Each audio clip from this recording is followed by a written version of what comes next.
So I got his presentations and usually like a little one. Outside. Text me back. Yes, I know, I feel like we've been hiding under mistakes and there's like, you probably were this whole time and. Are you still in the air? Yeah. And then, yeah. You know, but you know. That looks like just down. Yeah. I'm just going to so just down by. Southern State. Thinking about you, because we were talking about AJ and his movement to AJ. Okay. That's what I. Yeah, let's do a wedding in DC. A lot of people I'm talking about. Kind of like. What are you, what exactly? AJ, Yeah. this is school. Sultan. So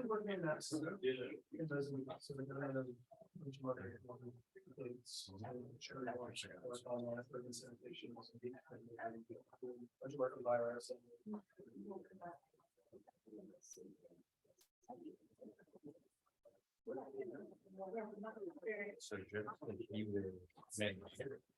So Jack, since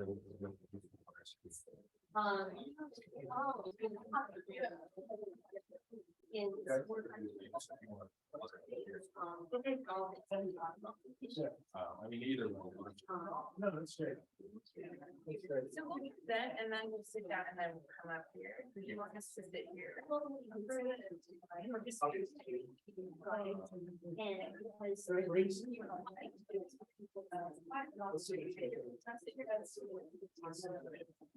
Yeah. I'll sit it for 1 minute.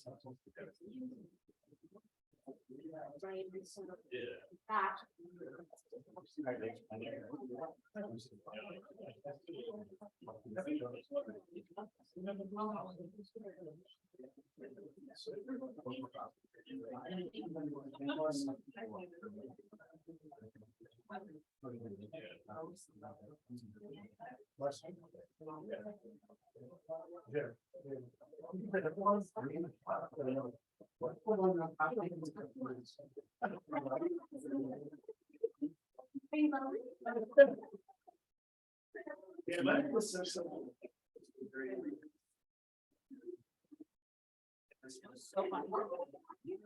You were like. Oh, yes. And we're like, we know that. Yeah.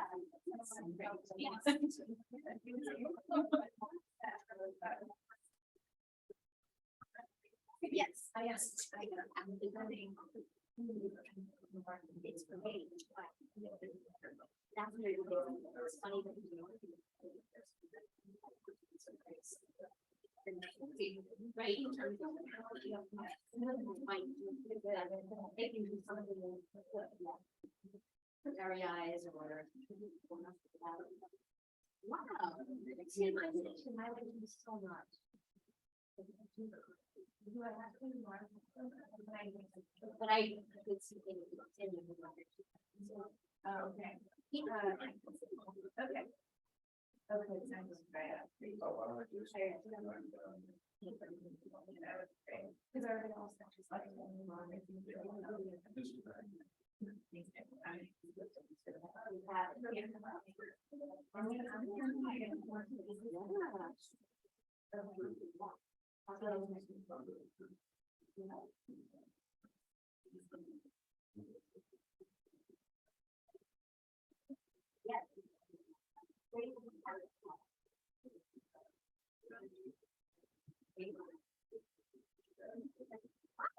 oh, no, I'm just introducing. Well, I guess I'm introducing.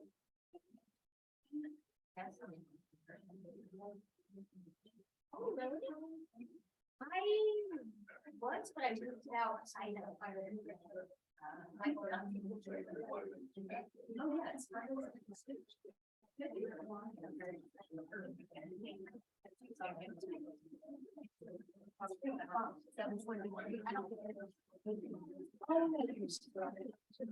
Oh, Mari.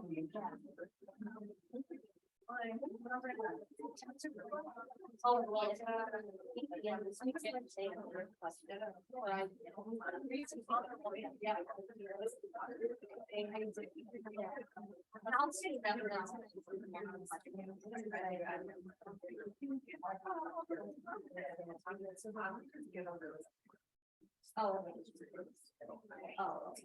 so we decided this. I know.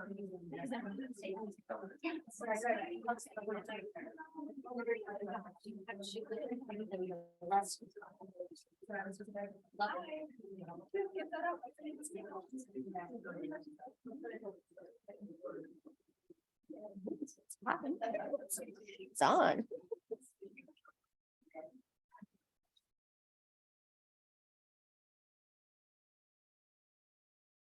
Hi, everyone. Let's let the last few people settle. Lunch was delicious. One more person coming in. Thanks, everybody, for coming to attend this session, taking the poop out of water from global to local, strengthening capacity to test and regulate water treatment technologies. Page down. All right.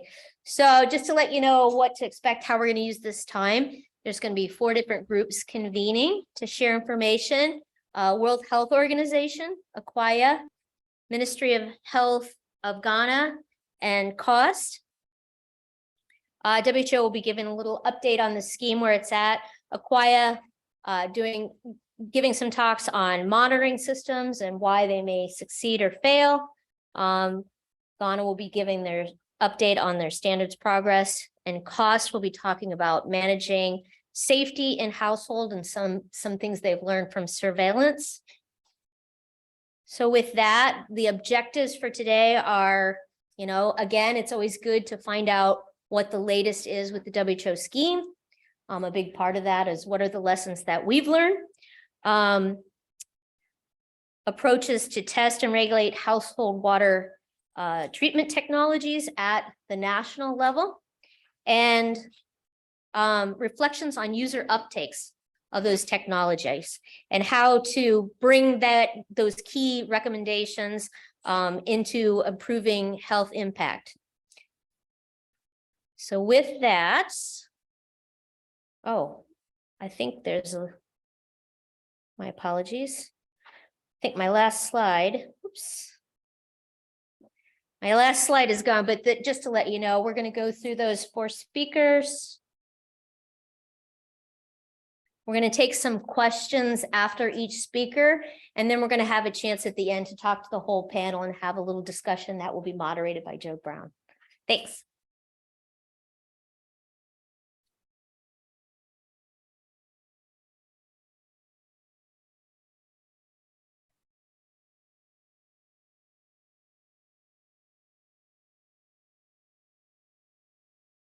Thanks, Vicki.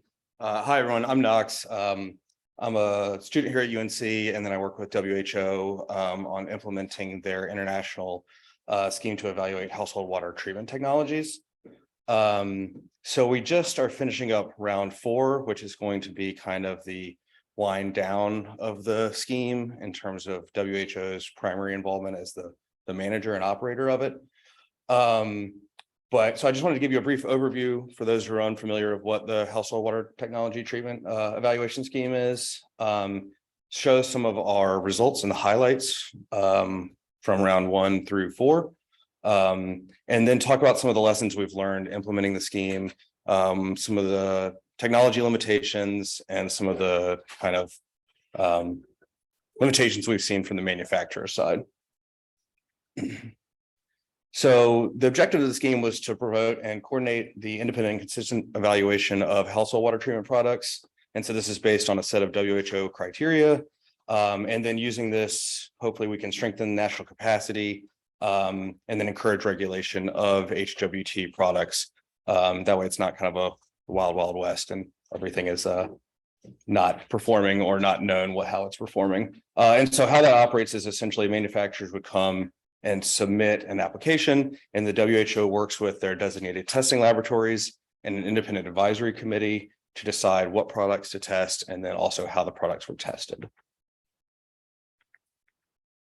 So this took place based on a set of WHO performance criteria. And this is broken down into a tiered segment to determine how well a technology was performing. So there's a 3-star tier, a 2-star tier, and a 1-star tier.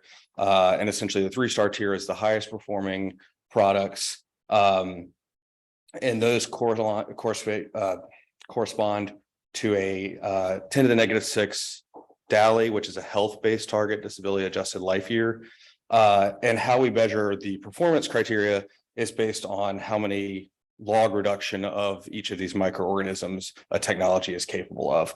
So the highest tier is capable of a greater than 4 log bacteria reduction, a greater than 5 log virus reduction, and a greater than 4 log protozoa reduction.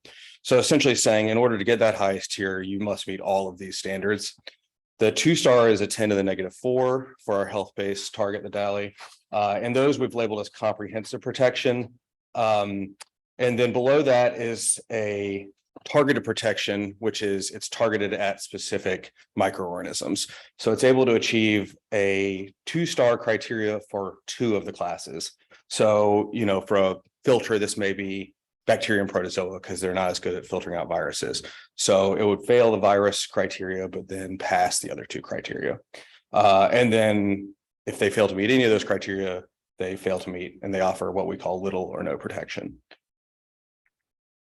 So this is what we have kind of, sorry, I don't know why that's blocking it up there, but we perceive as the global household water treatment technology performance. So we've tested 51 products to date under the scheme, and we've had 100 expressions of interest, which is manufacturers who are submitting a package to be considered for evaluation by the scheme. So here they are grouped as a result by comprehensive protection, target protection, or little or no protection. And then we group them by the type of product that they were. So we evaluated the following array. So chemical disinfection, solar, UV, sand filtration, a variety of flocculation, filtration, disinfection products, ceramic filtration, and then membrane filtration. And just given the space, you notice a lot of these are occupied by the chemical disinfection and membrane filtration as the primary treatment mechanism. And so those were a majority of the products that we did see. And they really span a large gamut. So they're clearly not all the same. And some of them perform very well and some of them perform very poorly. And that was a clear objective of the scheme, was to try to assess which of these products are performing well and which aren't. You'll notice for chemical disinfection, they're all in the targeted protection or little or no protection. So that's because we have protozoa and parasites as a target organism. And so the labs are evaluating against an actual protozoa and parasite, and chlorine at the levels that you would treat for drinking water is not very effective at that. It's also very expensive to test. So since WHO was subsidizing the testing, they opted to say, well, this is not going to be effective over the long run. So we're not going to test at the protozoa and parasite level. So that is why all the chemical disinfection are either listed as targeted protection or little or no protection based on how they performed against bacteria and viruses. But you can see also a lot of, regardless of technology, most of our performance evaluations were effective at the targeted protection level, with the comprehensive 2 or 3 star at the next level. So some of the more interesting parts that have come out of this, especially as we've done now 4 rounds of this testing, is we've seen some clear technology specific weaknesses and some clear manufacturing areas to be improved upon. So one of these is that manufacturing quality is highly variable. So some units within the same, so we requested units from different batches, different manufacturing batches, just to make sure that what you're getting is actually not just a fluke. You get one good batch and that's, you know, outperforming and the other ones are not. So for example, in this test, unit 1 is greatly outperforming up to 6 log the performance criteria, but then the following units are underperforming. So this is really important too, because in a lot of performance evaluations, what you see is somebody will list the average log reduction, and that's not necessarily the whole story. You need some measure or metric of variability, and that really helps to assess, well, if I average all these together, maybe I'm going to get 3 log, but really you're in danger if you're using unit 2 or 3, but you're obviously protected well if you're using unit 1. So the average log reductions are really not telling the whole story, and that there needs to be an increase in manufacturer quality control. So 8 of the 51 of these products failed to meet the minimum performance criteria based on this, and 6 of the 8 had this weak manufacturing quality where they failed not because no units achieved it, but because their variability was too high. And so WHO set that at 25% of the units are not allowed to fail the minimum performance criteria below this deviation threshold, which is a small bit below the 454 or 232 units that we saw before. So this was also key. While this is not necessarily quality, it's just saying that the technology variance between manufacturers is key. So variations between membranes were shown here. And just that membranes vary strongly based on the type of membrane it is, what it's made out of, the units that it's in, the pressure that it operates. There's all sorts of different factors. But some of these greatly perform and some of these greatly outperform or underperform. So this was for viruses in particular, which is the hardest class for membranes to operate against, because they're the smallest. So they're, I think MS2 and 5X are in the 20 to 30 nanometer size. So that's a very difficult in comparison to a micron size bacteria. Another key takeaway we saw was that there is that chlorination is not just a drop in a bucket. So there's a lot of performance criteria that has to go into considerations for chlorine use. And a lot of that is to deal with what kind of water quality are we dealing with. So does the manufacturer have different instructions to use compared to for one water that maybe is from a pristine source and one water that's perhaps from a surface water? So chlorine is really affected by the amount of oxidizable organic matter in a water. And so some of these technologies maybe were not meant for a challenge water, but perhaps for a cleaner water. And so their dosing is a little off from what it needs to be. So it's a balance. And that's just kind of to say that we still have not found kind of one overall household water treatment technology that's the golden ticket. So we're just going to recognize that checking a chlorine residual is obviously very important, because that's a better perhaps indicator of the treatment technology and treatability, given the water quality of whichever one you're using. But that does require a know-how and test kits, which are not always available. So again, in terms of understanding water quality limitations, something like a UV technology, looking at the general test water, which is a fairly clear, easy test water, and the challenge water, which does represent a contaminated surface water. A technology like UV might not be able to penetrate through the water column far enough to disinfect in the challenge water, but it might do well in the general test water. So there is a variety of waters that you need to consider. And then the limitations and weaknesses of each of these technologies is kind of going to be based on the factors that are associated with it. So again, looking at UV and solar here. So this is for MS2, but the UV is struggling a little bit against MS2, whereas the solar is meeting or exceeding a lot of the performance criteria. And so it pays to have multiple mechanisms of action. So UV, solar, you get the combined action of UV and then the thermal properties that are associated with solar heating up the water, whereas UV, a lot of times you don't get that thermal disinfection as well. So there are just some limits that are inherent with any of the technologies, and that we always want to consider when we're doing any kind of these testing schemes.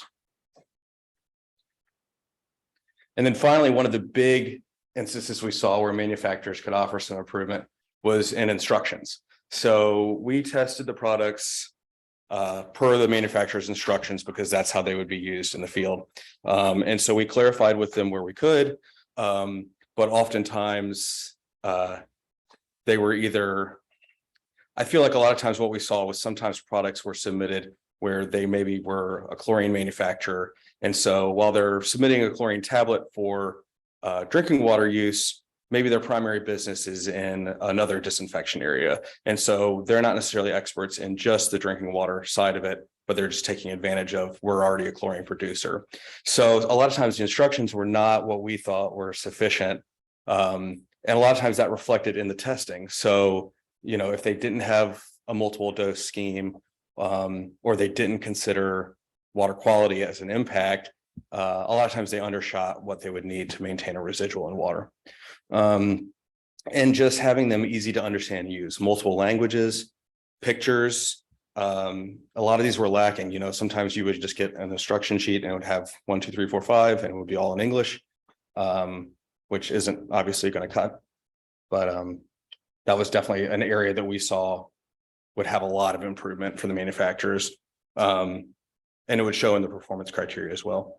So yeah, and then in terms of adapting it for water quality, that was a key area. So looking ahead for the scheme, so we're winding down on WHO globally managing the scheme, but that's not to say that products still can't be tested. But we've noticed a strong reduction in the number of expressions of interest that we're receiving. But products can still be tested through designated testing laboratories, which is currently NSF, International.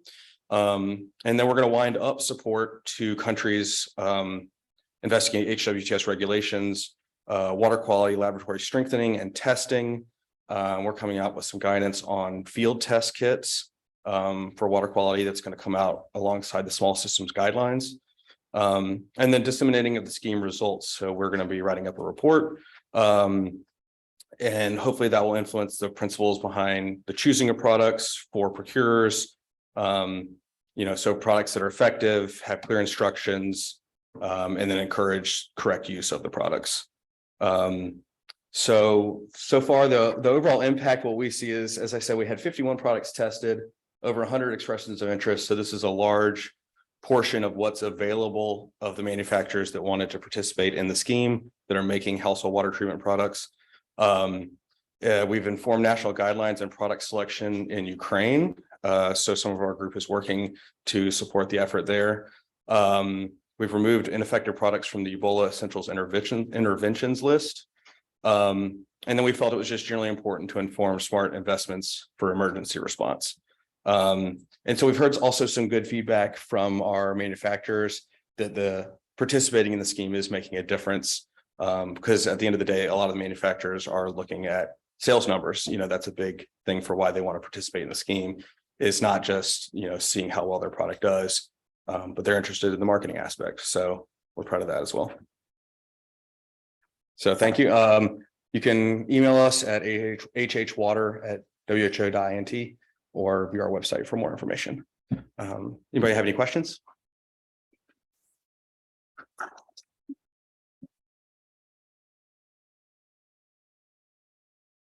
Microphone, maybe? Keller? Sorry. Oh, yes. Please do use the microphone, just because we're doing a virtual recording, so you won't get picked up.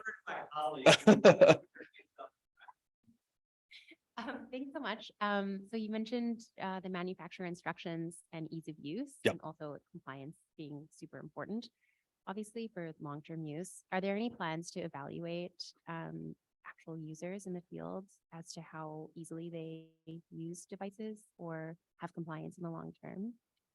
So we don't have any current plans now, but I agree. I mean, that seems, you know, in terms of when you talk about correct and consistent usage, that's the hardest part, right? Because, you know, we test something in a lab and, you know, yes, a lab, you know, a expert in microbiology at NSF is testing these products, right? So, you know, maybe is there something that they're missing or a mistake that they, you know, are not making that might be common for a user to make when they're trying to interpret the instructions.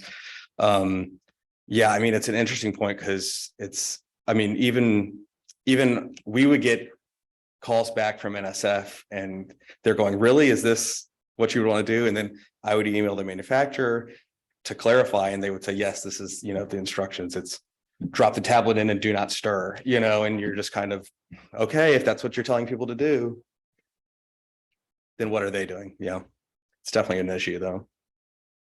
Great, thanks. Kellogg Schwab, Johns Hopkins. You know, this is desperately needed, so kudos to that. The question I have is, how do we go next forward on this? So the complexity of this, like membranes will foul, period. And chlorine, so if it's sourced to SIP, residual protection post-treatment is still got to be part of that, depending on how they're storing it. So is there a way to take this to the next level? And I've been following this for, you know, quite some time, so kudos. And then pushing it forward for those really driving change to action. Are there plans to like accelerate that? So in terms of from the scheme perspective, so, you know, we are going to move to this using our designated lab as the manager for the testing, but that might be an interesting discussion for the roundtable, because there might be, yeah, the group at large might have some really great opinions on how to go forward as a group. But you know, I guess I can only speak from the scheme perspective, which is really laboratory testing primarily. And the test kits, I think, will be very important. Yeah, I'm excited about the Standardized test kits. kits are so critical. They're as important as the, oh, by the ways that the companies are trying to tell in there. So Yeah. thanks. Thanks, Kelly. Hey, Docs. Hey, Molly. Hamali Oza from Emory University. So not necessarily from a results perspective, but from a methods perspective. Can you talk about how, so you touched on like the different water sources or the different sampling, different water samples that you would use to test these products. Can you talk about how many different types you use? Because, for example, like coagulation may depend on alkalinity, but you know, alkalinity is like a continuous variable. It's not binary. Turbidity, like all these different things. And I'm assuming that, I guess like removal or deactivation would depend on a variety of different water factors or parameters. So can you talk about how, like from your methods perspective, like how did you look at all the different parameters that encompasses water quality and then decide like these are the samples of water that we're going to use to test these products? Sure. So, you know, I think a lot of the basis for initial development, you know, you look back and I think a lot of this kind of falls back to the EPA 1987 guide standard, which set a lot of these initial water quality variables to say, you know, what is a general test water? What is a challenge test water?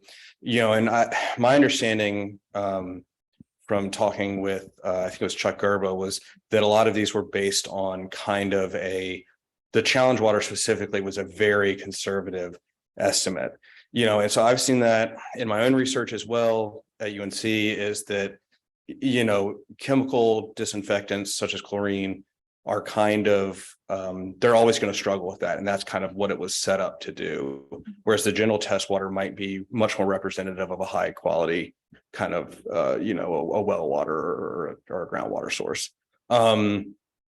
So that was taken in consideration when these were developed for the protocols. And that I know, so Nikki, I know you were involved with the development of the initial protocols. And so, yeah, so my understanding was that most of it was based on the guide standard, and then amendments were made specifically in the lab, tannic versus humic acid. NSF did some really great research trying to figure out which of these was a better indicator of natural organic matter, or which one would be better in the testing setup. But as you say, you know, you know, for flocculation, for example, you know, ion concentrations matter strongly. And so you're going to get a wide variety of results coming out of that. But I think, you know, in an effort to keep it standardized, that was what it was used. And that was it allowed for previous iterations that are outside the scheme to kind of be compared, at least by using the same test water or similar test waters. If I can comment just quickly exactly what you're saying, A lot of this does reach back to the EPA guide standard. And the idea is to test waters, and the challenge test water is meant to be very challenging, and knowing that different parameters are different. Achilles heels for different. Yeah. Right. We have, highs, USC or whatever. So that was, but you're right, it is very difficult, but it does get at least those two. Okay. Performance. And again, another thing that was very important was this idea of.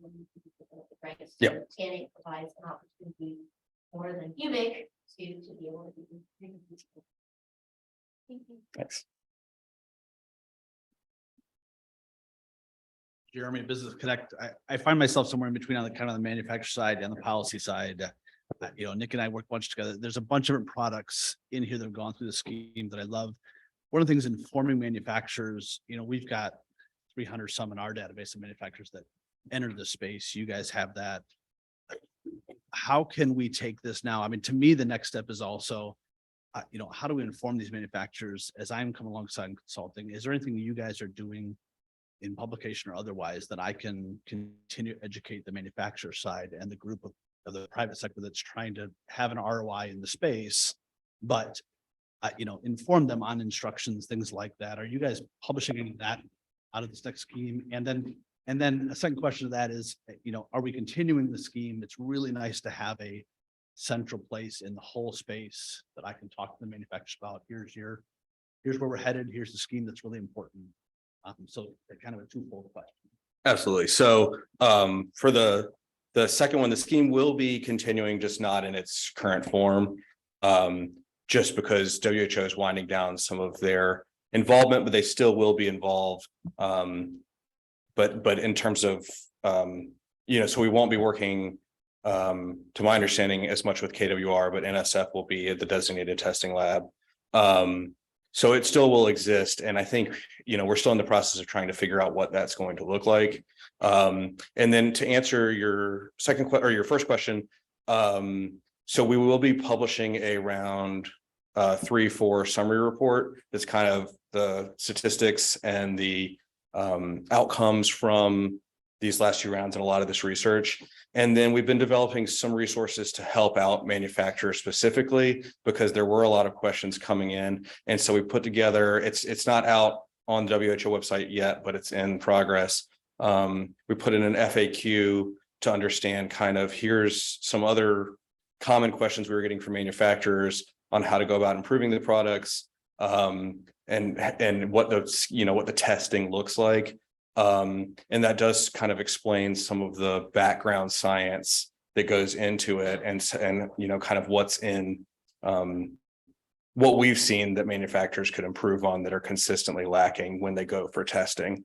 Because obviously testing is very expensive. So we want, if there's something that they can do that's low hanging fruit, like you need better, it's not reevaluating your technology. It's just, you need a little better instructions. That's something that they can really work on and can help in their results, because it might be that their technology works. It's just being used improperly. So, and we'll do the last question that we have to move on. Yeah, thanks a lot. This is very, very interesting work. I was sort of looking forward, wondering how this might be communicated to consumers and how consumers might be able to take advantage of this information, some sort of product labeling and so on. And also just sort of thinking about avoiding, some sort of counterfeiting or forgery. Yeah. So, that's always definitely going to be an issue. And I think people have seen that in the past with these products that are, imitating another product. That maybe it does have a good reputation.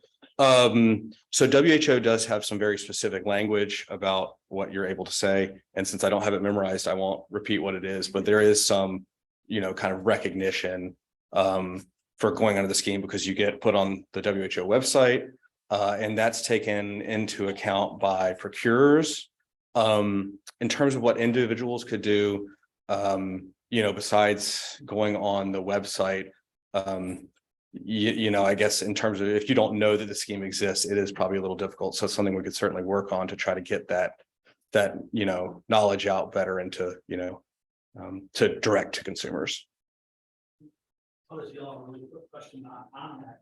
Is WHO going to evaluate that? If you could, a lot of manufacturers don't want to do that. More broad ways and more alternatives, is that all named on? I'll have to ask. That's a little above my pay grade, I think, but I can, yeah, I can certainly inquire.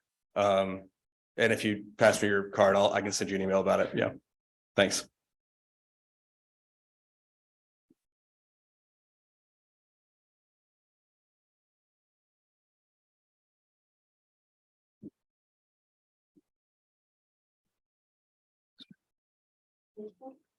There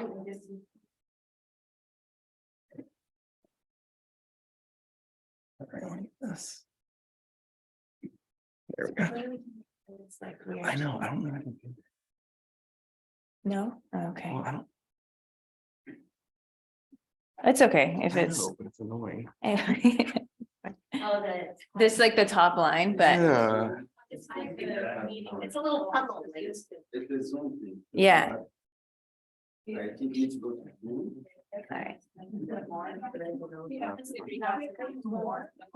And then.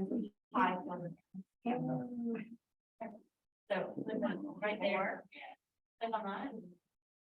And then it should say. High video. Yeah. This one? This one? Right there, I think, yeah. Thank There's the hide you. meeting controls. Oh, The other one. tech issues. I'm like not a PC user. Okay. Actually, High floating meeting control. Now two more, one more. Yep, one more. this one. Yep, that one. Ah, thanks. Team effort. Thank you, everybody. How many scientists does it take to figure this out? Anyway, well, thanks, everybody. I'm Rachel Pellets with the Quiet Institute.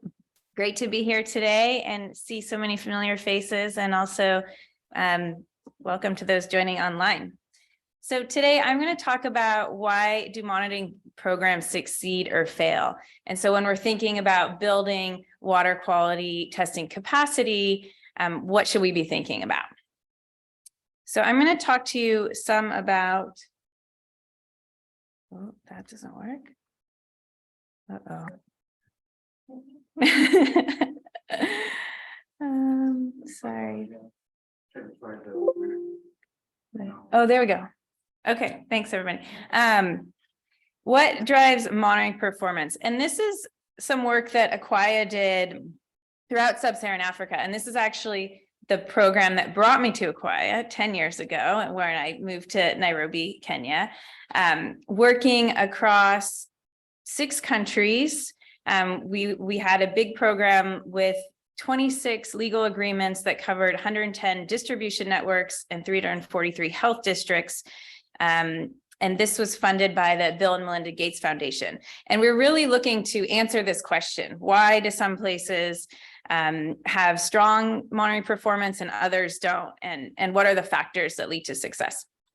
So through this program, we provided upfront grants, per test payments. So there was like a cash for tests component, and then bonus payments at the end if they were able to achieve their targets. So basically it was to get testing programs up to what their regulatory standards were. And I'm just talking about frequency of tests too. This doesn't have to do with actually whether the water quality was safe or not. This was just in terms of how much was the water being tested. And we tracked performance over 2 years. So I'm going to show a few graphs like this. So I just want to show, this one is an example so you kind of get a sense of what I'm talking about. Here on the x-axis, we have month or over time, this is a year period. And on the left, that's the percentage of targets. So here, this is one institution. So they were able to exceed their testing targets, so test more than what was required for most of the time, except there's this dip in March where they had a challenge and weren't able to test as much.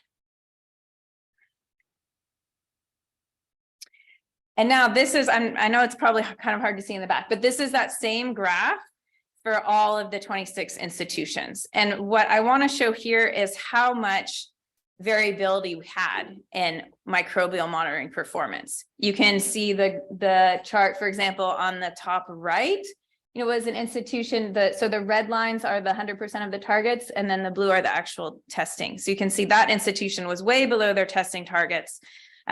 We have others, for example, the one on the left, top left, generally good, but had a few dips. So we're able to look at all this variability throughout these institutions over a couple years and think about why they were doing what they were. So one thing that we learned, so we were providing financial incentives as part of this program. One thing that we learned were financial incentives were sufficient for some institutions to meet targets, but even with those incentives, there were some, as for example, the one on the top right, that were really still struggling. And I should have also mentioned earlier on, this is for microbial testing specifically, so focused on that as the target parameter. And what we found, what drives monitoring performance? So we found that there were 5 essential components of water quality monitoring programs. So these were, first of all, accountability. So are institutions accountable to governments and ministries or consumers for water quality testing? Staffing, what was capacity like, and knowledge of the staff. Finances, were there specific budget line items for water quality testing? Equipment and services, what were they using, and also in terms of transport as well. And then program structure, how did data flow throughout institutions? And I actually just realized in the last few days that these 5 components are very similar to the SDG accelerators. I don't know if anyone has noticed that, but those 5 are, and I'll do them in the same order that we have here. So those are government, similar to accountability, capacity, similar to staffing, finances, innovation, which relates to equipment and services, and also data, which we found is a big part of program structures and how data moves around. So that was not on purpose. We did this a few years ago, just coincidence.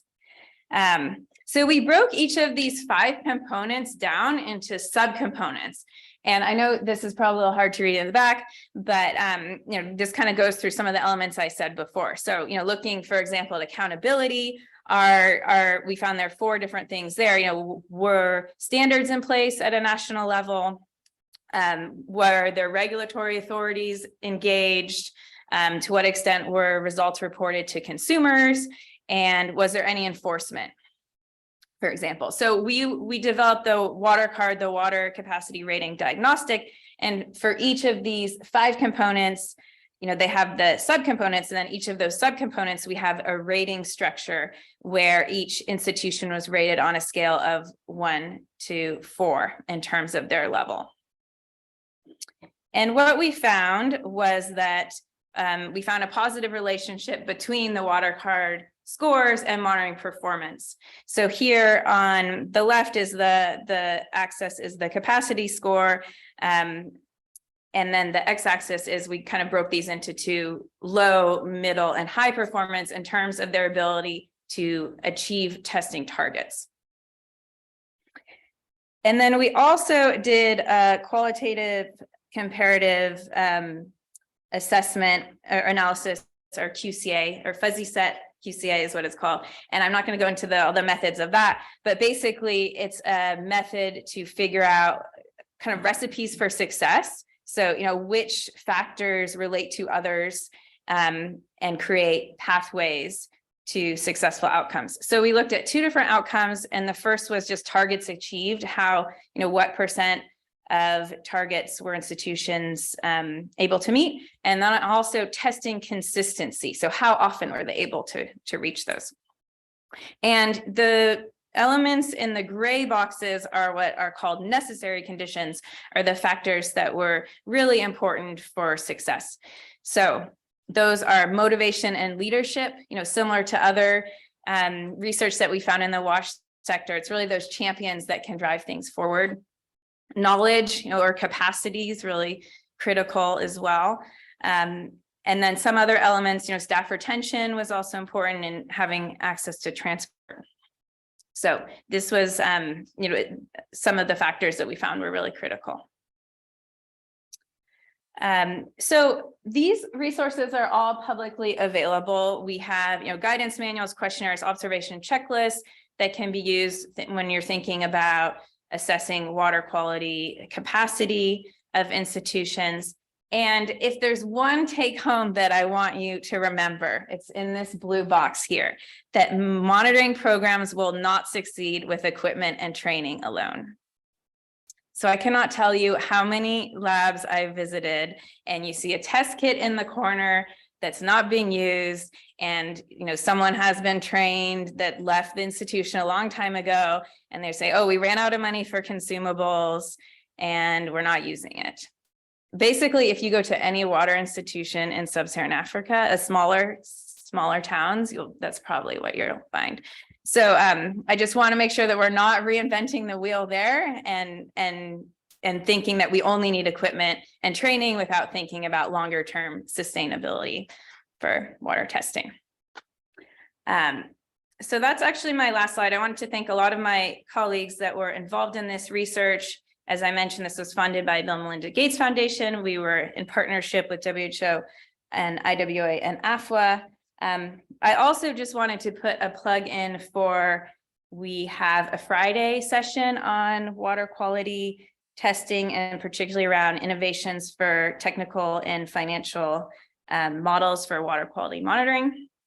And this work has also led into some of Aquaya's current work on the Africa Water Quality Testing Fellowship that Anna Murray is managing. She's here today.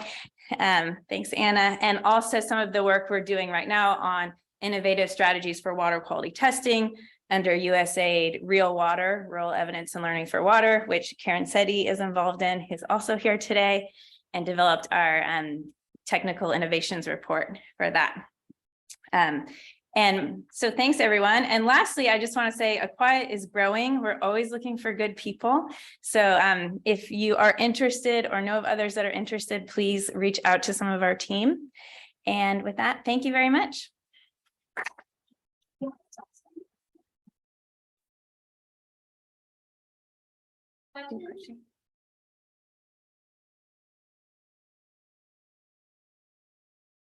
Questions, if you think of any, otherwise, as you go, we'll have some time at the end of all the presentations. Okay, there's one here. I would love it if you could elaborate a little bit more on the organizations that were successful in testing frequently. I know you mentioned that things like having, the structure that they need is important, but I'd just love to hear a little bit more detail about that. Yeah, sure. Thanks. Well, so I can also mention in general, before we started this program, when you think about testing that is going on, it's generally urban big utilities. For example, Nairobi Water, when we started this program, they were doing 9,000 microbial tests a year, right? So we actually didn't work with them for this program because they were already meeting their standards. But through this program, we were providing financial incentives. We did find some smaller district health offices. There's one that comes to mind in Kenya. And again, it comes back to those champions, really motivated individuals that are really just going to make change happen. And so, through this program, we did see some of those smaller institutions also really do well. But I think, without having some of these sustainable financing in place, then it's challenging for them to maintain consumables and operating costs. Thank you. Thank you.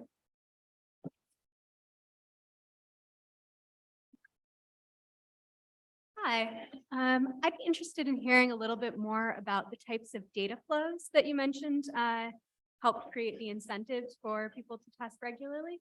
And also, if you can elaborate a little bit, if you guys looked at this at all, on the accuracy of test results or anything to do with the quality as well as the frequency of testing. Thank you. Yeah, thanks. I'll maybe answer the second one first about quality control. So that was actually one of the components that we assessed in our list under program structure. And we did, we did find some challenges with quality control. But something that we were looking at as well. In terms of data flows, we actually do have a paper on this as well, in terms of how data flows within institutions. And in general, what generally happens is it's used kind of as a one-off. Yes, this water is clean or not clean, or safe or not safe, and there may be a reaction to that test, but there's very little effort to collate data and look at trends over time or for longer term planning. So definitely, I think more can be done in this space in terms of data and use. And that's actually something that we're looking at through the Africa Water Quality Testing Fellowship. So thanks. Great. Well, thanks, everybody.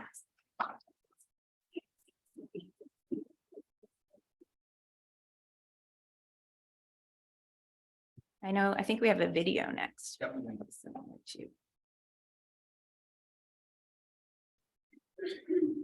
So we have a pre-recorded presentation by Francisca from the Ministry of Health, Ghana.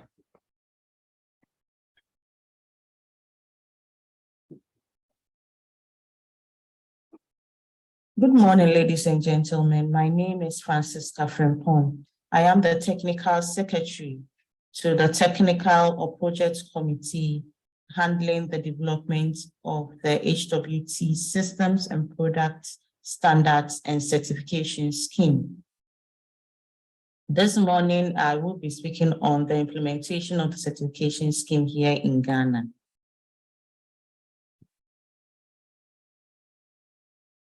Before a standard comes out, it goes through 6 stages.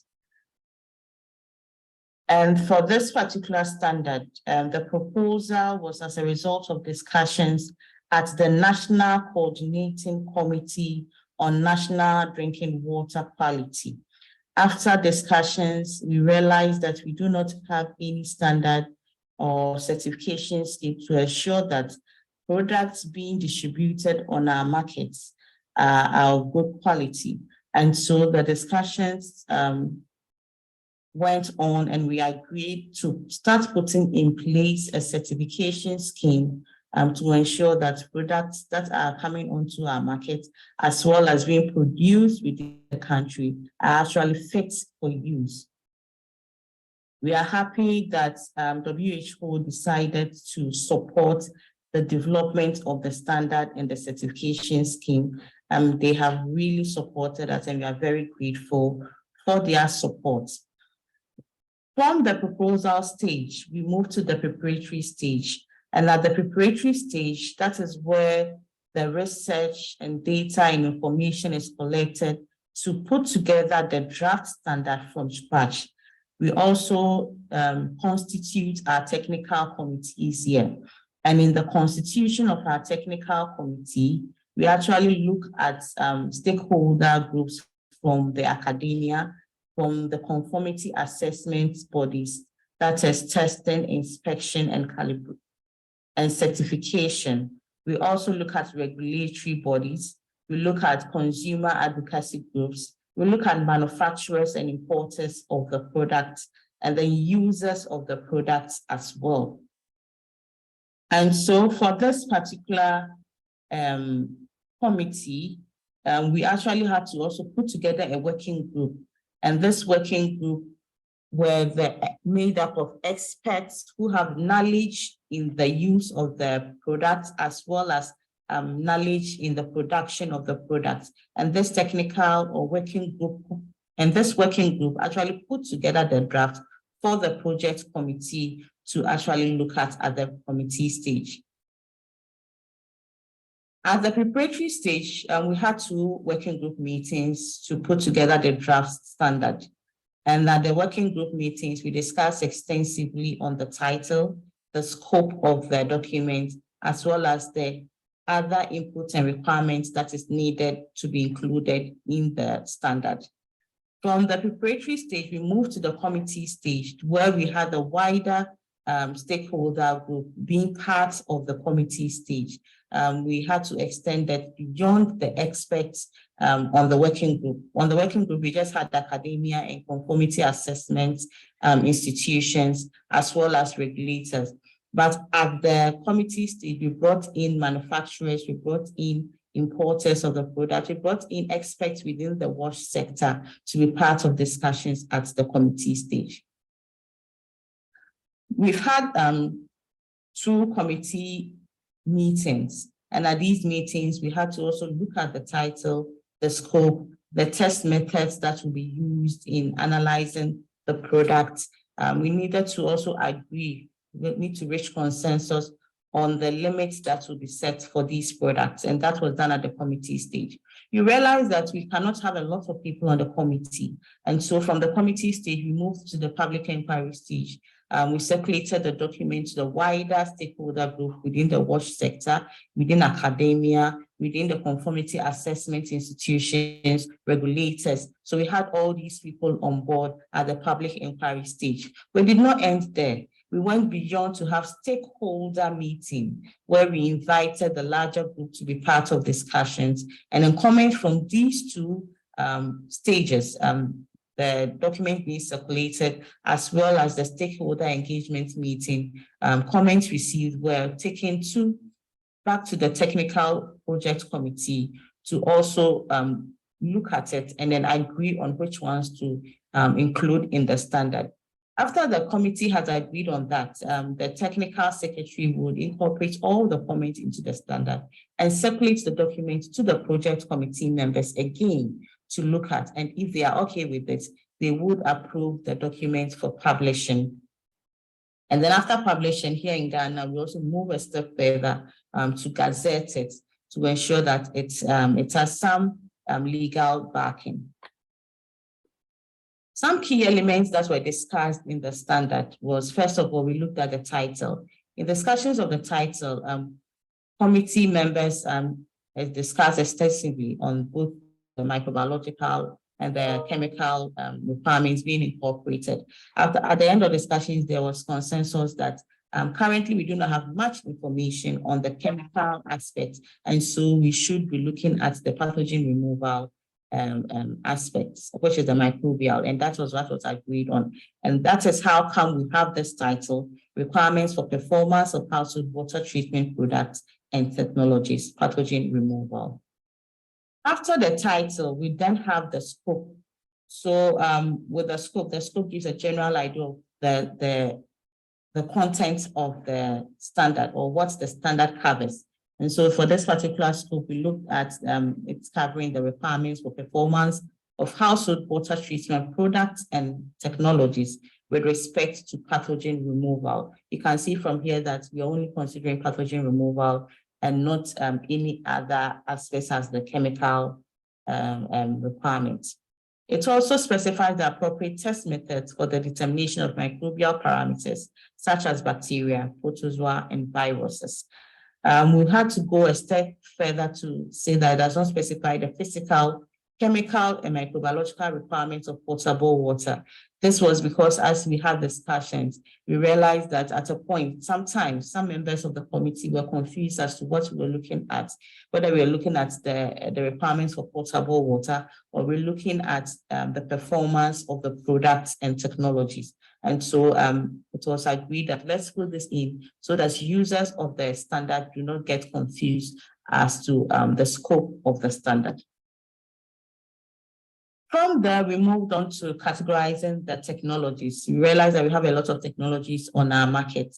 However, we need to look at the most appropriate technologies that can be used in the product and the systems or products and systems. And so these are the products, the technologies that was listed, and then you can see the key components as well as the target microbes. Each technology has its own target microbes that is actively effective against, and so that was discussed extensively in this particular standard. We moved on further to look at the microbiological performance requirements, and these requirements were based on the performance classifications and the minimum log reductions of the 3 microbiological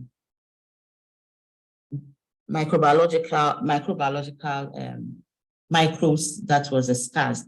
We're looking at bacteria, viruses, and protozoa. And so we realized that this particular requirement is based on what you say. So if you come to us and tell us that your product is a 3-star, we actually test the product against whatever claim you have done, and then ensure that it is actually 3-star as you're saying, per the test that we will do using the international standards that has been listed here. And then we'll compare with the minimum log reductions and then tell you your performance classifications. Some key challenges in putting together the standard, the first of all was getting local data to support the limits that has been set. These limits were set based on the microbiological evaluation that was done by WHO on some selected products within some selected products. And so we found it very difficult getting some local data to support these limits. In setting up our standards here, we use local data as well as international data. And in this case, it was very difficult because we did not have much local data to support the limits that we were setting. In that case, we still went ahead to set the limits per the evaluation that was done by WHO.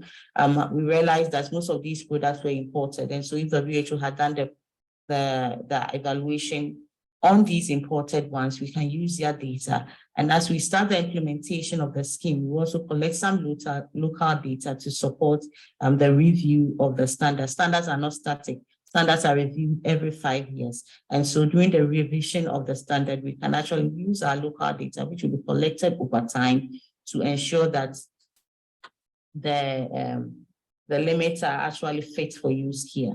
The second challenge was the capacity of laboratories to run, especially protozoa and virus.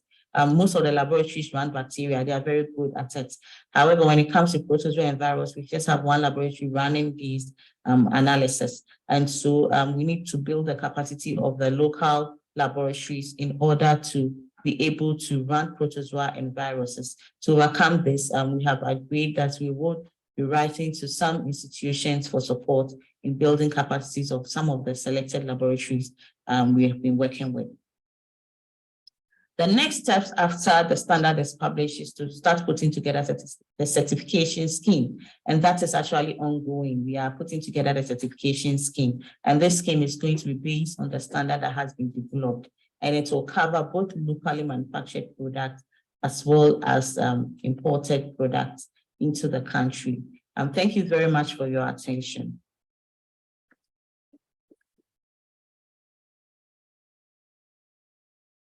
So thank you to Francisco. That was a really interesting talk, and I'm sure a lot of us can relate to some of the lessons that have come out of developing the standards, especially on committees that get too large.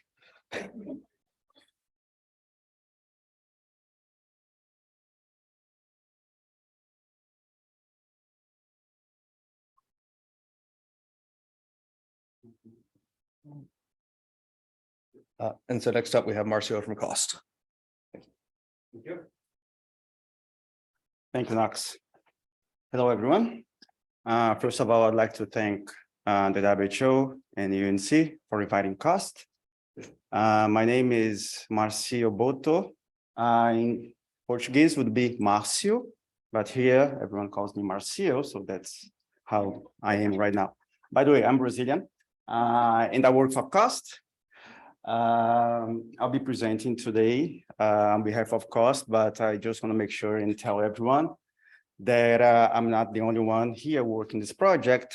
There's a big team, not just Cost, but other partners and individuals working together to develop sanitary inspection forms for the household water treatment technologies. So this is what I'm going to talk about for the next 10 minutes. So let's go. Hopefully I can work this out. Let me just. Yeah, there we go.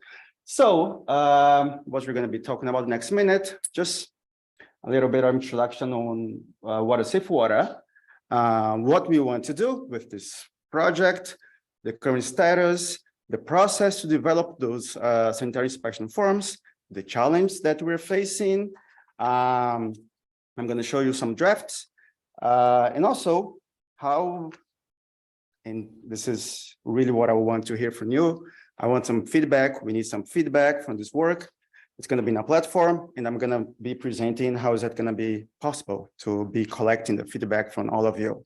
and show the contributors, everyone who's working this project. So I want to start this presentation with three maybe simple questions, but they're really useful. What is actually safe water for you? What do you believe safe water is? How can we ensure the water is safe for drinking? And how can we effectively manage and improve the water safety? Why those questions? Because when you think about safe water, we instantly associate with free from contamination, free of pathogens, and free of chemical of high concern at all times. And when I say at all times, it's not just like a snapshot. It's not just a water quality testing. It means at all times. So we're gonna be talking a little bit more about this during this presentation. And what we want to do. Yeah, the overall goal is to what? Improve water quality where it matters. And where it matters, at the point of use. And that's exactly what we want to do with this work. How? By leveraging tools that are already accepted and in place. Yeah, risk-based approach, water safety plans, sanitary surveys, and that's exactly what we want to do. We also want to do this by supplementing lab testing of household water treatment technologies with increased understanding on how operation and maintenance affect performance. I might be slightly try to answer what Camille just asked. I'm not sure if I'll be able to, but I'll try. And let's say the last one, fill a gap in water quality management and water safety planning at the household level. When you look at this, this simple picture on the right side of the screen, you can see that those tools are really important. The water quality testing, they are so precise. They give you the good, what exactly it's in the water. It's a good measurement. But when you think about lab testing, like the scheme from the WHO, as Knox has just said, it's being conducted by a highly skilled person in a controlled environment, controlled condition. And this is not the real world. This is not actually what happens in the field. And then we can do some field testing. Yeah, and we can address this gap. But at the same time, because it's been operated by the user, but can we actually take tests every day, every week? Is that possible? I don't think so. So the idea is to have like one other option to complement that. So one does not substitute the other one, but it's a complementary system, which is the sanitary inspection form. Sanitary inspections, they are, you all know, they're well known from the water source, but we don't have anything for the household water treatment technologies. So the sanitary inspections are inexpensive, simple, and practical methods to help households and communities to understand and manage the quality of their water. So we are giving a step ahead so the user can actually understand that. That's with the purpose of the sanitary inspection. Hopefully so this is it's available on the WHO website, and there are many adaptations around the world. But for drinking water, there are 4 big, let's say, forms in this package, which is the one for hand pump, spring source, rainwater collection storage, and that's the water source. Okay, and the last one is the household practices, and it's been there since I think the draft is from 2020, which comprises collection, storage, treatment, and handling. But treatment here, there is just one simple question related to correct use, and this is definitely do not address all the technologies available there. You won't be able to capture that in one single question. I don't even remember that, but you can read. It's right there. And what we have right now do not cover the monitoring and risk assessment of household water treatment technology. So this is a gap in cost with partners, the University of Surrey, Brian Reed, and other people that are all working together to address this gap. Okay, and this is just an example what it's available on the WHO webpage. But there are many adaptations, and that's the reason of we have like our general recommendations, and you can adapt according to your context and country. So what is the process to develop those the inspection forms? We're still building this. This is not something concrete, but we are grouping the technologies into family, because should we go for like have a sanitary inspection form for each technology? We're still trying to understand this a little bit. So should we group into technologies? This is the first step. The second step would be to, what are the critical hazards, the critical risks? So we need to understand the critical factors affecting water quality, and those critical factors apply to the technologies. The draft the sanitary inspection per se, of course, in collaboration with individuals, organizations, and the feedback, testing, validating. And the last one is to align with WHO here, to develop suite of forms and disseminate that. Okay. Challenge. Life is not that easy. We have challenge. So if you look at the available resources, the available source, the available sanitary inspection forms, it's so easy to see because it's like they have like observational questions. It's like physical, it's technology. For example, like a hand pump. Is the latrine within 10 meters? Is the fence missing? The latrine is uphill. This is physical barriers. This is so easy to see and check. Yes, no. But when it comes to correct, consistent, there's also someone operating the technology. And so we should include the behavior component. That's not an easy part to do. And there are many questions around it, because there are the operation indicators that we need to include on top of each of the technology aspect. So that's not so easy, and we're trying to figure out that. Hopefully we will. So, and we have some questions, like how do we use inspections, because those are individuals, for a household in a community level water safety plan. This should be included. This is our thought in a community water safety plan. How do we link inspection of multiple barrier? Actually, the sanitary inspection forms can also be used to reinforce the use of a multi-barrier approach. How come? Of course, it depends on the water quality. You're not going to be just filtering the water, but you may be applying a filtration method followed by disinfection, or even a segmentation followed by a filtration followed by, and how we integrate all those forms and how we're going to score that at the end. Okay, I'm not just talking about the treatment side, but when it comes to the sanitation aspect, the water source, the household treatment, and then the storage. This should be all integrated. Do we inspect a representative sample of households or every single household? What is the sampling recommendation? For a water source, that was so easy because, okay, we have one water source here. It's going to be just one form, or maybe sometimes two water source. There we go. But what about for each household? Or are we gonna do for each one, or it's gonna have like a sampling recommendation? What about the actions that we're gonna take after identifying those risks?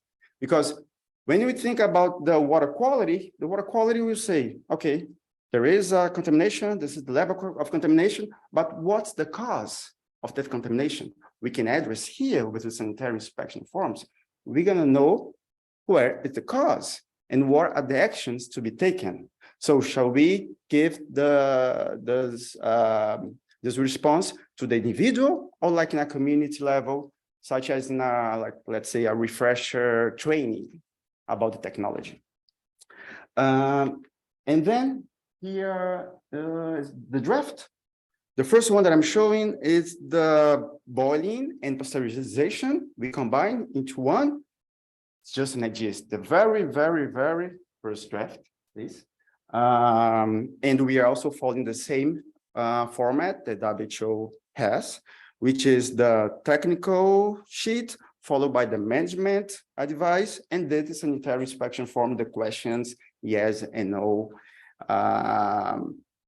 And this is for boiling and pasteurization. The next one is the household slow sand filtration. Many of you might know for the biosand filter, but the generic word is household slow sand filtration. And we also have the technical sheet, the management, and the questions, yes or no. Normally, we have from 9 to 12 questions.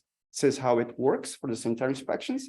And then you sum up the score, depending if the score is really high, there's more risk of contamination. And this is how the inspection work. So after all of that, hopefully we're gonna be following our schedule. We're gonna be hosting the drafts onto the HWTS network platform and collecting feedback. There's gonna be like, it's gonna have a survey, and we want to comment whether the questions are comprehensive, the questions are relevant, the questions that are in the survey. If we're missing any risk factor that should be included, if the questions are clear enough, easy to understand, and the actions, the proposed actions to control the risks are relevant to your context for country, your region. So this is the link for the hwts.info/network, and it will be there. I cannot precise yet the time, the date, but it will be there. Sorry. The contributors, cost, University of Surrey, Joe and Catherine, they were the ones who drafted the household slow sand filtration sanitary inspection form. Brian Reed, who's working with us, WHO proposed here to advise on sanitary inspection forms and increase credibility and uptake. Internal and external reviewers, the HWTS network, because we're going to be promoting this and having have an open call for contribution and feedback. And of course, what you think, suggestions, experience, because many of these have been applied in the field with adaptations from your organization that you were working, and we actually want to hear from you. And I would like to end this quoting Kelly and others, that the value of sanitary inspections is not derived from its ability to predict risks to water quality, but from its utility in the ongoing effort to protect water safety. And here I get back to my at all times, so that term when I need the water to be free from contamination at all times, and not just in a sampling of water, and not just in a specific time that I have tested the water. So thank you so much. Questions? He takes questions. Okay, go to the microphone. We'll have the other speakers come up and the moderator come up to the front. To the last, after the questions are addressed, we can open discussion. So Camille is back. I know, I have so many questions. I'm a big nerd. Thank you so much, Marcio. I wish that I had this 2 years ago when I did my field work looking at point of use water treatment devices, which I'm presenting on after this. But I just wanted to ask, how did you validate each of the points on the sanitary inspection for each device? Like, how did you know? How do you know that that point is a health risk for a given device? Like, does that make sense? Like, Can you say that again, Yeah, please? so- It's so- kind of not that loud for me here. Sorry. How did you there we go. How did you validate each point on the sanitary survey for each device? So for example, for a filter, like, how did you know that, oh, this is bad for the water quality coming out, or this isn't, like, this is okay, but this is not good? This is actually a very good question. We still didn't get to the point of validation. We'll be collecting feedback, testing, and then validating. There has been many research on what is the relationship between the sanitary inspection forms and the water quality. Is there a relationship? Is there a linear relationship? There are some models like regression and binary models. People have been working, some of them have shown, okay, there is no relationship between sanitary inspection forms and water quality. Some have shown a little bit of correlation, but yeah, this is a great topic. We should be talking about. There are some researches on it. Yeah, I'm glad to. Yeah, we can discuss a little bit more about it. Thanks. Thank you so much, Camille. I think we were running out of time. Yeah, I don't think there's any more specific questions. from you. Great. Um, Thanks, Joe. Yeah, I'm just gonna. Getting one of the hot seats there. Hey, everybody, wake up. My name is Joe Brown. I'm associate professor here at UNC, and my job is just to moderate our excellent panel of speakers up here.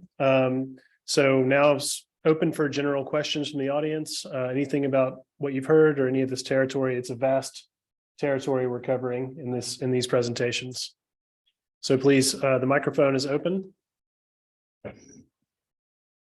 I guess I could start out. That's my other job, is if nobody asks a question, to ask some questions of my own. And one of the things that I have faced, in thinking about water quality testing and water quality management, and also household water treatment, is this tension between complexity and scale. Because I think that those of us who study these things, water quality, microbiology, we're really interested in the protozoa, the viruses, the indicators, right? Like, we're interested in all that stuff. And we think we want to ideally have data on all those things everywhere, all the time. So maybe I would just ask you to respond kind of broadly in the areas that you've presented on, like where that balance is, if we want to really achieve impact in this space. That's a big question. So take it in whatever direction you would like. Yeah, that's for anybody on the panel. That's a good question. No.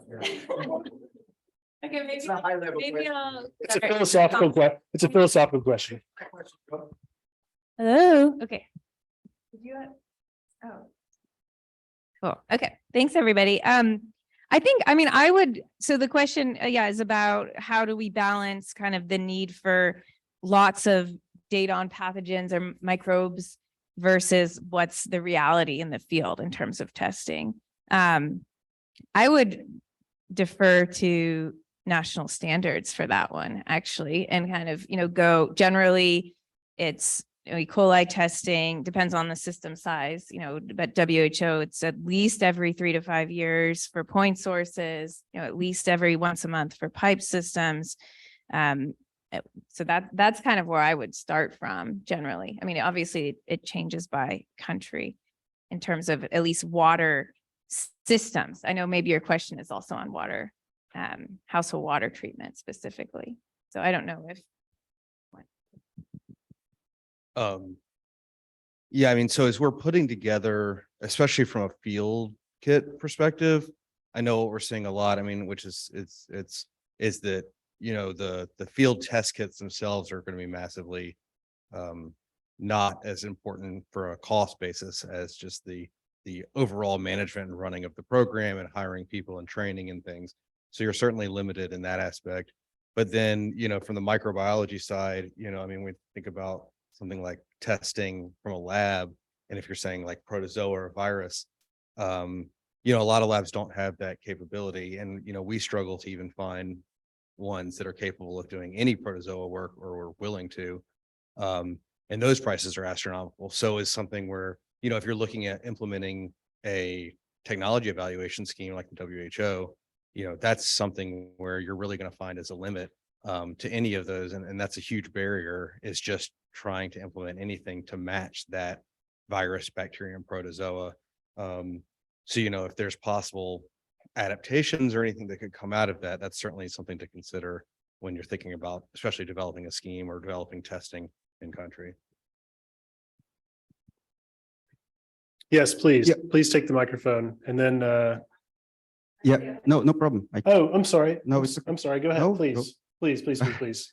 even though the water sector, of course, maybe has been progressed a lot and we have plenty of data, we still into baby steps when it comes to household point of use technologies. Are the standards applied to household water treatment technologies?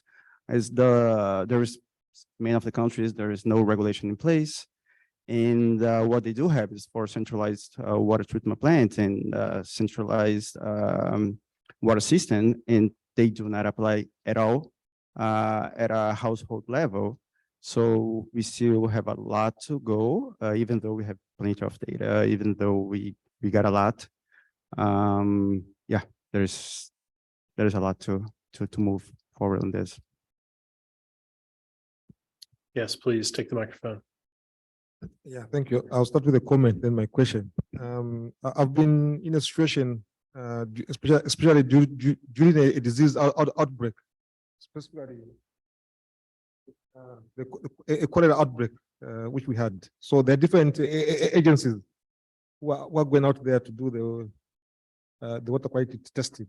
So you've got the local authority, you've got the local health department, then you've got the utility company itself. When the results are being presented, right now it's a blame game.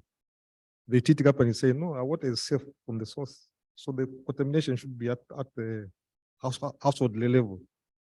So I think this is very good. And I think what we did now was to have a joint inspection. When the water quality testing has been done, it's been done as a joint exercise with the different agencies. But when they come to share the results, we don't have that conflict. So I think your two is something I think which can be applied. So my question is it something that is planned to be made available and used by different agencies? Thank you. I don't know. Yeah, so I didn't get the agencies. Yeah, so maybe I'll just kind of summarize. So I think he's asked, you're doing it was more of a comment, but also about how, you know, different agencies need to coordinate together, especially, you know, when, if there's an outbreak and sometimes we may get data results and it's, okay, whose responsibility is this? And there's contamination. Is it, you know, I know in some countries it's, you know, Ministry of Water, Ministry of Health, you know, and trying to coordinate among those two. So I definitely agree. I don't know. No, I totally agree. Yeah, the coordination is not easy. I would say that needs to be a joint coordination with the national, local, and the local authorities going to the health workers. But how that coordination should be put together, yeah, I don't have that type of knowledge into the governance, but if you have something else more, Rachel, to talk about based on Acquia expertise. Yeah, just one comment. I think whenever we generate data, it's really important to think about how it's going to be used and where it's going to go. And that also comes back to Joe's initial question on, you know, this tension between wanting lots of detailed data versus, you know, what's practical, thinking about who is that being used for, you know, who is that generated for and who is that going to be used? How is it going to be used? So, thanks. Great, Kellogg Schwab, Johns Hopkins. I've been told to personalize stuff, right? Because we talk about world issues and we talk about millions, but in the personalized part of this is I'm struggling a little bit of where we want to go next. And it's about numbers. So this log reduction, I'm a virologist. I love viruses. They're small, pesky little things. The filters hate me because they can test through it. But, you know, this environmental enteric dysfunction, environmental enteropathy, this idea of reduction of exposure of microbes over those first 1,000 days of life of a child is so critical. And I used to say, if my grandmother can't drink that water, I don't want it to be used in there. And what I've realized my colleagues are telling me is reducing the burden of some of the exposure is of value. So when we set these numbers up, and this is almost hearsay for me, is that viruses is a driver where you get a reduction of a scoring because you're not targeting certain microbes.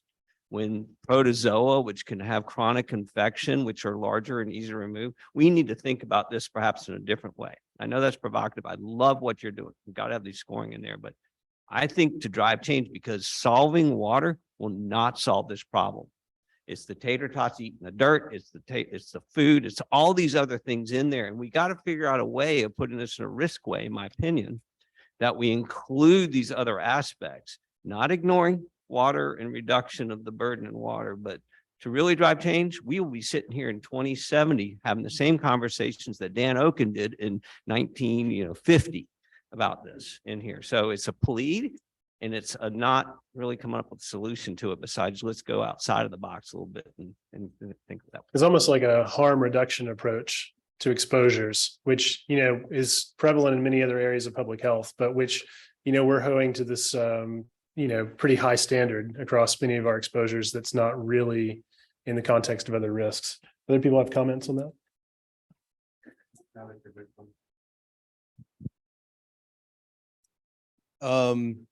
Yeah, so I guess from what we do with the scheme, that is a very specific, here's one evaluation that we're looking at, trying to be a piece of the puzzle.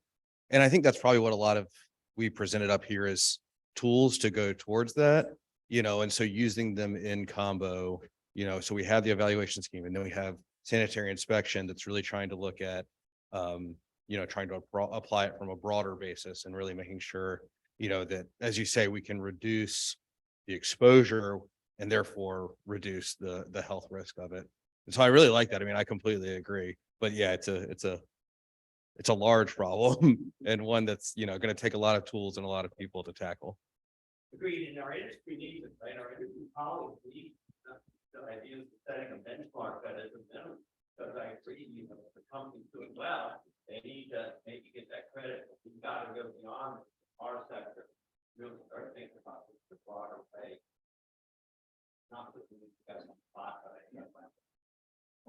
Well, and I was gonna say, I know we set pretty lofty goals at the 4 log, 5 log, 4 log bacteria reduction, and I think Joe's group has shown in the past that, maybe, a 2 log or a 1 log is actually really good still. And that's why we called it targeted protection and comprehensive protection, because there are health gains that are going to be associated with them. It's just, these are quantified at the 10 to the -6 level for that. But that's not to say, that you're not going to gain a health advantage by using, a treatment technology that's effective, but maybe not at the 3-star level. And we, go ahead, sorry. When we were writing those guidelines in 2008, these are some of the conversations we were having around, say you have a technology that improves water safety, it's going to lower exposures, but it's not perfect. It's not anywhere near what you would want it to be. But is it going to possibly reduce exposures, and will people use it? So especially technologies that are going to be ones that people use consistently, correctly, sustainably over time, even if it's not meeting that really high level. And I think you'll find if you read those guidelines, it's not just that one table. There's a lot of kind of there's some weasel language in there about if you have a public health case for recommending a technology in a specific setting, like maybe it's only good against bacteria, but you're dealing with a cholera outbreak. And so that's what you need. You don't really care about the crypto in that case. There's some cover language in there for national authorities to make their own recommendations about technology adoption in order to reduce exposures in context. Totally get it. And I'm going to sit down because my other colleagues wanted, but I'm not yet. Because we failed during SARS coronavirus 2 with communication across the world. And what we're doing now is, I agree exactly what you're saying, but we got to think in a bigger way of not thinking that people have the sophistication to adjust this, but also to personalizing it, like you said, but in a way that gives the credit, but doesn't stop there on that. So I think this is further conversations over beverages of our choice. Thank you. Retweet. Oh, yes, please. Do we have time for one more? Sure. Okay. So Marcio's presentation got me thinking about kind of sensory perception, and this is getting away from the risk-based micro stuff. So hopefully nobody will take me here. But like thinking about large, high-income urban systems, they're still using those methods in some places. So I'm thinking of a system where they're in an industrial watershed and they literally have a person going out and looking at the river every day to make sure it's not foamy and discolored and they don't have anything going on that's out of the ordinary. The same thing with like taste and odor. They're using humans to test that. And what I'm seeing kind of on the other side, looking at, hand pumps in Uganda, is that the users are using these really elaborate, like lighting a candle at night to see if there's particles in their water jug and, doing these tests. So I'll pour it in a cup and I'll come back the next day. So there's this, it seems like there's this kind of thirst for sensory information, which I know is not always related to actual health risks, but is there a role for that? I guess anybody can kind of chime in.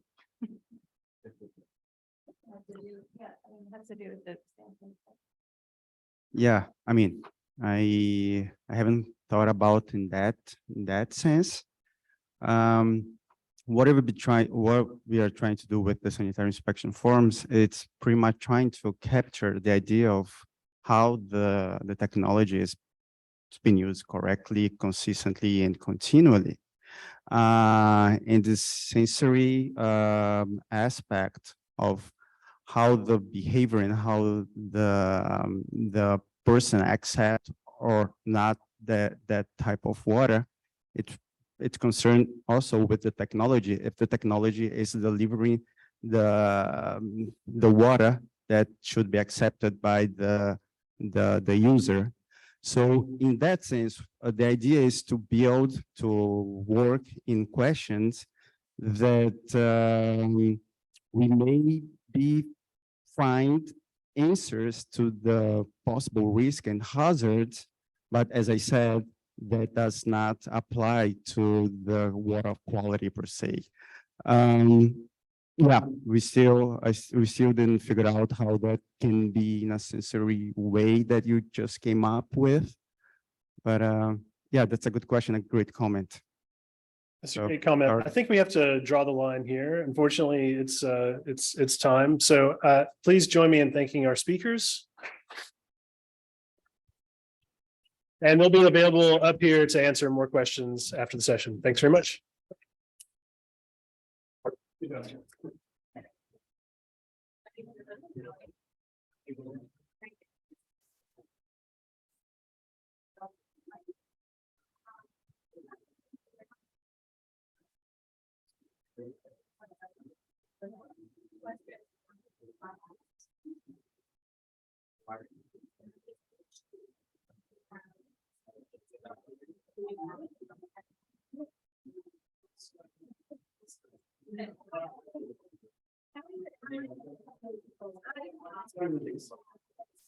Especially with the kids.